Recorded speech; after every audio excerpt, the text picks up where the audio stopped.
शंकर की आराधना में। भीम ने देख लिया यही पुरुष मृगान, बैठ गया सामने।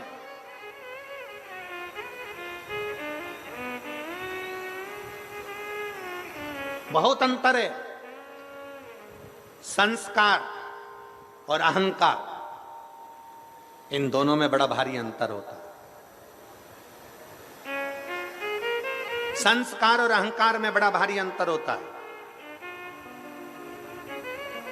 संस्कारवान व्यक्ति स्वयं झुकता है और अहंकारवान व्यक्ति दूसरे को झुकाना जानता है।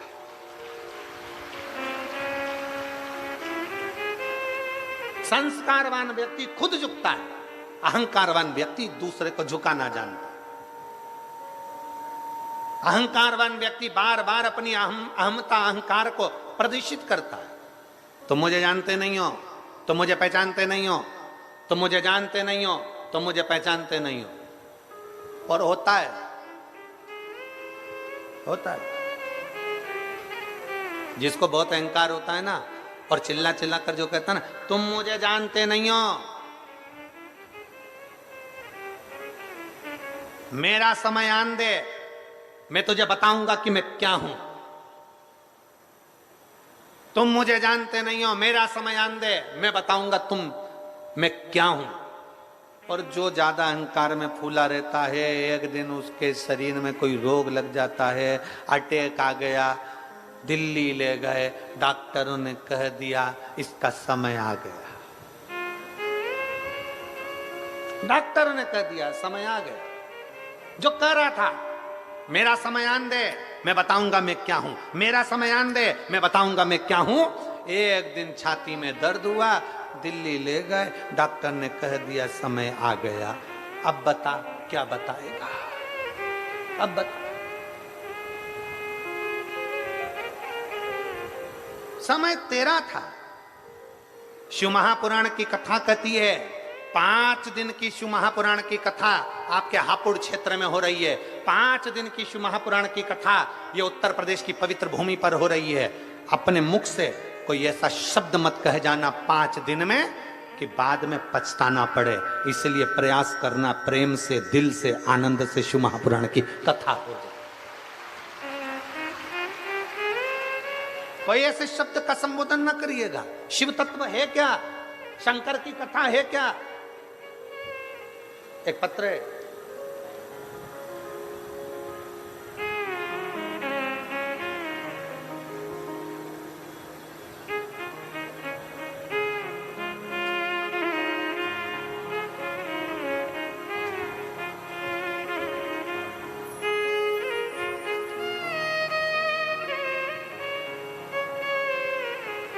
ओघड़ी है, शिव ओघड़ी। कितना किलोमीटर है ये, यहां से कितना किलोमीटर दूर है? गाजियाबाद डेस लाल कुआं, कितना? अरे लुटा दिया भंडार काशी वाले ने, कर दिया माला माल काशी। शिव तत्व को प्राप्त कर, भगवान शंकर की अविरल भक्ति को प्राप्त कर, और शिव की अविरल भक्ति खाली नहीं रहती। अभी तो हमारे पढ़ने में 2-4 पत्र आए, नहीं तो पत्रों का तो यहाँ ढेर लगा हुआ है। जितना पढ़ सकते हैं उतना हमने पढ़ा। ऋषि पुरुष मृगा साधारण नहीं है।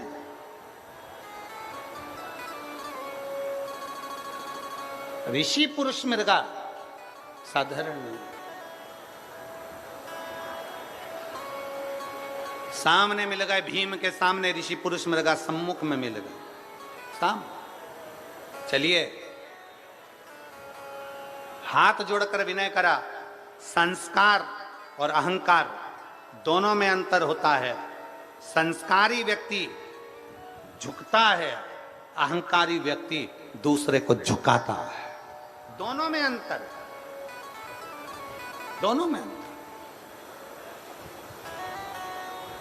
और शिव महापुराण की कथा हमेशा एक बात कहती है कि प्रयास करो अपने माता पिता गुरु शिव बड़ों के आगे, घर के बुजुर्गों के आगे, घर के बड़ों के आगे झुकने का प्रयास, झुकने का प्रयास। घर के बड़ों के आगे, घर के बुजुर्गों के आगे, माता पिता के आगे झुकने का प्रयास। और फिर निवेदन है, नवरात्रे चल रहे हैं, देवी आराधना चल रही है, देवी के मंदिर लोग जा रहे हैं, माता रानी को चूनर चढ़ा रहे हैं, चुंदड़ी चढ़ा रहे हैं। उन सब से निवेदन है कि माता को चूनर चढ़ाने से पहले अपने घर की मां का आदर करना प्रारंभ करो। माता को चूनर चढ़ाने से पहले अपने घर की माता का आदर करना प्रारंभ करो। माता को चूनर चढ़ाने से पहले, भोग लगाने से पहले अपने घर के माता पिता का सम्मान करना प्रारंभ करो। घर के बुजुर्गों का आदर करना प्रारंभ करो, तो माता रानी भी बड़ी कृपा करेगी, बड़ी कृपा करेगी।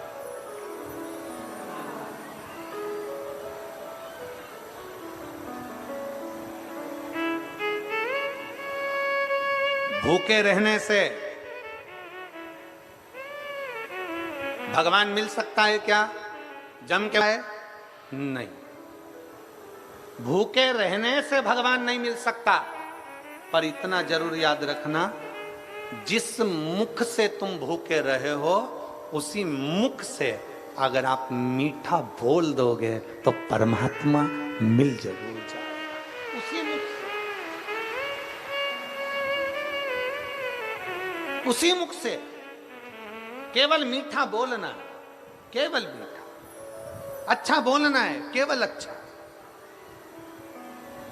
पर हम बोल नहीं पाते, हम कहां बोल पाते हैं? शिव महापुराण की कथा कहती है, भगवान शंकर का पवित्र चरित्र कहता है, पुरुष मृगा से भीम ने हाथ जोड़कर कहा कि आप हमारे साथ में चलिए और चलकर राजसु यज्ञ पूर्ण कराइए। पुरुष मृगा उठे नहीं, भीम को फिर गुस्सा आया और क्रोध में आकर भीम को थोड़ा सा अहंकार था, अपनी वीरता का, अपनी बलता का अहंकार था।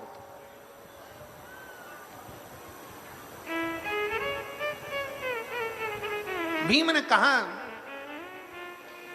भीम नहीं जानता कि ये किसके भक्त हैं। भगवान द्वारका नाथ ने जब भीम को भेजा था तब कह दिया था, भीम चूक मत होने देना, गलती मत होने देना, क्योंकि वो पुरुष मृगा साधारण नहीं है, शंकर का भक्त है। शिव महापुराण की कथा कहती है, शिव का यदि कोई भक्त है तो समझ लेना कि उसका निर्णय कोई दूसरा नहीं लेता, स्वयं शंकर ही उसका निर्णय करते हैं, स्वयं शिव करते हैं। शिव के सिवा कोई नहीं कर सकता। भगवान द्वारकानाथ ने कहा था, भीम जा रहे हो, भीम पहुंच रहे हो, पर इतना याद रखना कि पुरुष मृगा के संबंध में एक बात याद रखना कि वो शंकर का भक्त है। शिव का भक्त साधारण नहीं हो सकता। तो आप इतने सारी संख्या में आए हो, पंडाल में जगह नहीं है, पहले दिन आप इतनी हजारों लाखों की संख्या में यहां पहुंचे हो। अब तो सोचने वाला विषय हो गया कि दूसरा तीसरा चौथा पांचवा दिन कैसा होगा, विचार नहीं।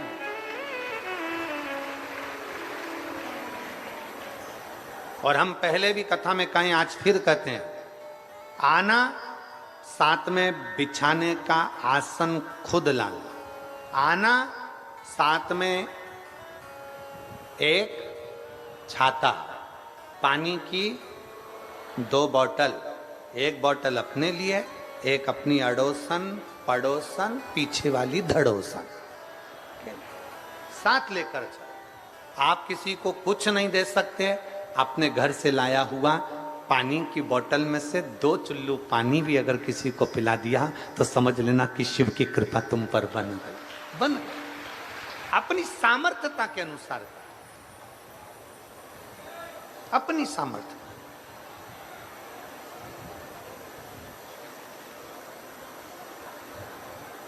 जहां जगह मिल जाए वहां बैठो, जिस स्थान पर जगह मिल जाए वहां बैठकर भगवान शंकर की विरल भक्ति को प्राप्त करो। केवल 5 दिन में से भी एक दिन आज का निकल जाएगा, 4 दिन में से भी आखिरी दिन सुबह 8 बजे से 11 बजे तक हो जाएगी और कथा विराम हो जाएगी। केवल 3 दिन मानकर चलो कि कथा का रसतत्व हम अपनी जिंदगी में उतारेंगे। जहां जगह मिल जाए वहां बैठकर भगवान शंकर की विरल भक्ति को धारण करना, दिल से बाबा से प्रार्थना करना, बाबा को निवेदन कर कर नमन कर कर उससे अपने दिल की बात कहना, सुनेगा वो। एक पत्र है,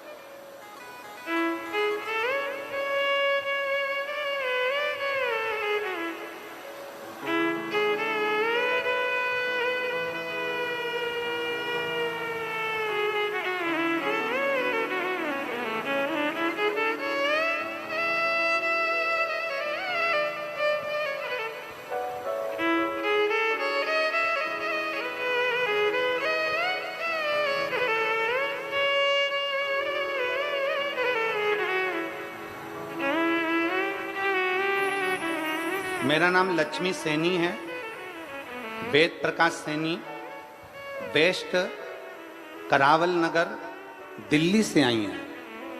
मोबाइल नंबर ये है, कहीं बैठी हो तो हाथ हिला सकती हैं। मेरा नाम लक्ष्मी सैनी, वेद प्रकाश सैनी, बेस्ट करावल नगर दिल्ली से है। कहीं बैठी हो तो अपने दोनों हाथ हिलाइएगा। अगर कहीं बैठी हो तो हाथ हिला सकती हैं। शंकर भगवान के एक लोटा जल का मैं क्या गुणगान करूं गुरुदेव। पत्र को आप लोग एलईडी पर पढ़ सकते हैं, आस्था चैनल पर पढ़ सकते हैं। एक लोटे जल का मैं क्या गुणगान करूं गुरुदेव। मेरा सन 2012 में ब्लड कैंसर हो गया। हम 2-3 दिन हॉस्पिटल में गए मगर कुछ समझ में नहीं आया। फिर हमारा इलाज दिल्ली के सर गंगाराम हॉस्पिटल में शुरू हुआ। मैंने दवाई खाना शुरू कर दी और दवाई खाते खाते मेरा शरीर पूरा शिथिलता होता गया। तब आखिरी में इस कैंसर के समाप्ति का कोई बिंदु नहीं दिखा। तब 2022 में मैंने कथा सुनना प्रारंभ करी। जब आखिरी स्टेज पहुंच गया तब मैंने कथा सुनना प्रारंभ करी और कथा सुनते सुनते मेरे शरीर में इतना बल आ गया कि मैं शंकर के मंदिर जाना प्रारंभ करी। शिव जी के मंदिर में जाती, जल चढ़ाती, लोटा भरकर जल लेकर आती। बेलपत्री बाबा के मंदिर में नंदी के पास बैठकर बेलपत्र उठाकर बाबा से कहती, बाबा मुझे ब्लड कैंसर है, 2012 से इलाज चल रहा पर ठीक नहीं हो पा रही। आज पहली बार आपकी कथा वो सियोर वाला महाराज के कहने पर सुनना प्रारंभ करी और आपके मंदिर आना चालू करा। बाबा आपकी बेलपत्र को औषधि कर दीजिए। 2012 से दवाई खा रही हूं पर मेरा कैंसर नहीं मिटा, उसको मिटा दीजिए। बाबा की बेलपत्र खाना चालू करा, जल पीना प्रारंभ करा और सीहोर जाकर रुद्राक्ष लेकर आई और उसका पानी। एक लाइन अच्छी लिखी है, आप और हम गुनगुनाते हैं। मेरे बाबा दया करना, मैं तेरे भरोसे, ना घर के भरोसे हूँ, ना परिवार के भरोसे हूँ, ना घर के भरोसे हूँ, ना परिवार के भरोसे हूँ। मेरे बाबा दया करना, मैं तेरे भरोसे हूँ। भोले बाबा दया करना, मैं तेरे भरोसे। हम शिव के आश्रित हो जाए।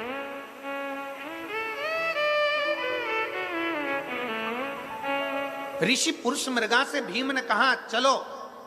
ऋषि पुरुष मृगा अपनी शिव भक्ति में लगे थे, भगवान शंकर की आराधना में लगे थे। भीम ने अहंकारवश कह दिया, आप मुझे जानते नहीं हैं, मेरे भुजाओं को बल को जानते नहीं हैं, मैं वीरों में वीर शूरवीर हूं। पुरुष मृगा भगवान शंकर की पूजन करते करते मुस्कुराता, मुस्कुराए।